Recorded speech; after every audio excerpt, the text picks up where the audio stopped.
Chapter 20. Wishing I had a brush, I ran my fingers through my hair for the 10th time. Working another piece of straw from the tangles, I looked at the pile of ash in front of me. I briefly wondered if there was anything left of the body that had been hidden at the center of the blaze, and if it would ever be found. Tossing the piece of hay aside, I pulled a pitchfork from where it had been stuck into the ground nearby and raked through a small portion of the swimming pool-sized mound. There were several bits of bones, but they all looked like the beef bones I knew had been tossed into the fire the night before. I'd known I would find them, and I wasn't sure why I'd bothered.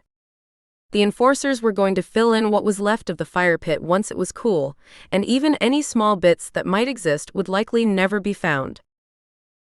With a sigh, I stood and walked away. Having the body be discovered was one less worry on my mind. "Finding anything?"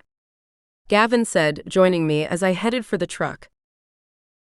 "No, not really, but I had to look." I looked up at him.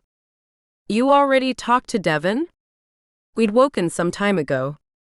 After we'd cleaned up our makeshift bed, Devon had gone to talk to the men, leaving me to my own devices while I'd waited for Gavin. "Yep, we're good to go." He was quiet for a few steps. "You didn't really think you'd find anything in the ashes, did you?" "No, but it couldn't hurt to be sure." The Theron's smart.